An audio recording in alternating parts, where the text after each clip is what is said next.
Being a Harvey girl allowed single young women to see and explore the West on their own in an unprecedented manner. I'm glad I was a Harvey girl.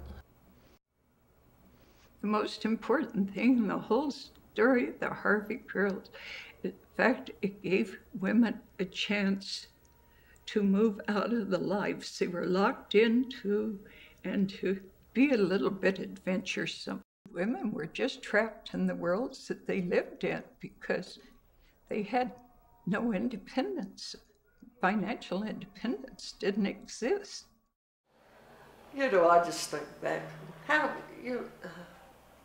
much people miss when they don't get out and do something like that. Of course, it was unheard of for a woman to go that far away from home. Most of those girls, you know, had never been away from home. And it was kind of scary. But like I say, it was the middle of the Depression, and if you had a job, you were lucky. I started out with $30 a month, board, room, and laundry. You can't beat that. My mother, if she was living today, would be 94. And my mother was a very independent woman. It took a lot of guts to leave her family. They were very poor. She grew up in Miami, Oklahoma. That's the promise of becoming a Harvey girl was free room and board, leaving Oklahoma, and being able to make a living wage to send some money back to her younger brothers and sisters. I was a Harvey girl in 1945 from June to September, and also 46. It was just a summer vacation, and then we went back to college. The travel was, well, it was very difficult. It just really wasn't done by women in those days. My mother's friends gave her a bad time in little comments. You know, well, I suppose you're sending your girls off again. You know, here they are taking off. Well, Mother said they can't get a job in this little town of 1,500, and they have a good opportunity there. And so that just kind of shows the small town aspect. And our mother was a very progressive lady who was all for this. It has opened many vistas for me and given me a feeling of, well, I can handle that, I can cope. Many Harvey girls experienced economic independence from their families in a way that former generations had not been able to achieve.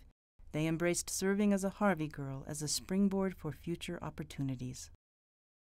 Since I was a waitress, I'd get tips, and I saved my money. I was the first one in the family that opened a bank account. When my husband got out of the service, I had enough money when we came here to California to give a down payment on a house. I started making my own jewelry when I was aware that because of my age, I was not going to be able to bounce trays forever. But after a year, I figured, okay, I'm on my own. So I quit Fred Harvey. I thought, no more shoveling Roquefort dressing, I'm going to make jewelry. And that's exactly what I did. In the 1960s, the last generation of Harvey girls built upon the achievements of the pioneering women who had served before them. As groups organized to fight for rights across the nation, women, including Harvey girls, became active voices in the fight for women's rights and continued the legacy of Harvey girls as role models. In 1968, I founded New Mexico Now, National Organization for Women, NOW. And in my rocking chair, I called every women's group there was in Albuquerque. And this is all while I was working for Fred Harvey. I had my days free. Finally got about 26 or 30 women from women's organizations, all interested in this vital organization. And it was successful, and it's still in existence. It was a great time. Between working for Fred Harvey and having wonderful customers and making social change was the best thing